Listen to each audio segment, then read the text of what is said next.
సంజయ్ గారు ఏంటి ఈ మధ్య జీవన్ రెడ్డి గారు ఇంటర్వ్యూలో నాతో అన్నారు చాలా సందర్భాల్లో కూడా అక్కడ ఒక ఇప్పుడు మీరే చెప్పారు వ్యవసాయ మార్కెట్ కమిటీ నిన్ననే ప్రమాణ స్వీకారం అయింది నారాయణ రెడ్డి ఏదో అంతకుముందు ఆయన ఒక ప్రపోజల్ పెట్టారు గంగారెడ్డి అనుకుంటా గంగారెడ్డి కదా జాబితాపూర్ ఏదో గంగారెడ్డి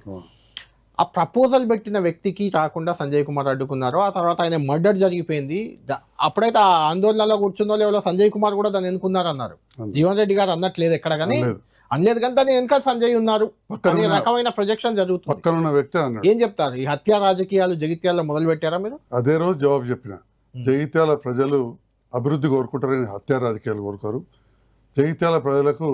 జీవరెడ్డి గారి కుటుంబ నేపథ్యం వాళ్ళ గ్రామ నేపథ్యం తెలుసు జగిత్యాల ప్రజలకు సంజయ్ కుమార్ కుటుంబ నేపథ్యం మా గ్రామ నేపథ్యం తెలుసు శాంతిని కోరుకునే కుటుంబం గాంధేయవాద కుటుంబం